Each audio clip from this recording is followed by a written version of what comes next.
వెనక్కి రండి రా మీరా.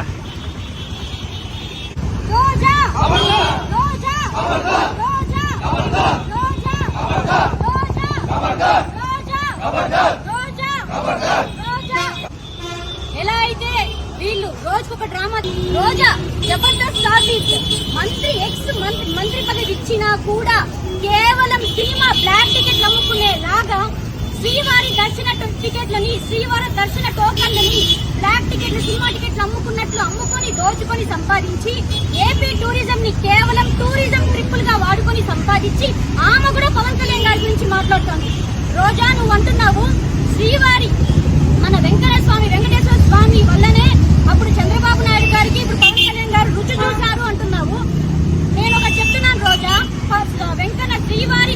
శ్రీవారి ఆయన ఆశీస్సులు ఉన్నాయి కాబట్టే అప్పుడు చంద్రబాబు నాయుడు గారు అంత పెద్ద విపత్తు నుంచి అంత పెద్ద బ్లాస్ట్ జరిగినా కూడా ఆయన ఆశీర్వాదం వల్లే బయటపడ్డారు. ఇప్పుడు పవన్ కళ్యాణ్ గారు సనాతన ధర్మం పేరుతో ఎక్కడికక్కడ ప్రజలను ఆదుకుంటూ, ప్రజల కన్నీళ్లు తుడుస్తూ, పౌర రైతుల కన్నీళ్లు తుడుస్తూ, ప్రజల కోసం నిలబడుతూ, ఆఖరికి మన చెప్పులు పంచాలని చెప్పి దాన్ని కూడా రాజకీయం చేస్తూ ఇళ్ల స్థలాలు ఇవ్వలేదు, అక్కడ రోడ్లు వేయలేదు అని చెప్తున్నారు. మీ వైసీపీ పీరియడ్ లో ఏ రోజైనా ట్రైబల్ విలేజెస్ ని మీ నాయకుడు జగన్మోహన్ రెడ్డి గాని మీరు గాని అక్కడికి వెళ్లి చూసారా? కనీసం అక్కడికి వెళ్లి వాళ్ళ బాధలు వాళ్ళతో కూర్చొని మాట్లాడారా? అలాంటిది మీరు కూడా పవన్ కళ్యాణ్ గారి గురించి విమర్శిస్తున్నారు. వాళ్ళ ఫ్యామిలీ గురించి ఇంకొక మాట అన్నారు రోజా.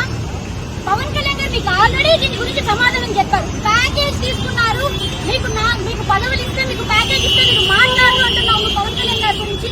పవన్ కళ్యాణ్ గారు నీకు ఆల్రెడీ చెప్పారు, మీకు మీ నాయకులకి పవన్ కళ్యాణ్ గారు చెప్పుతో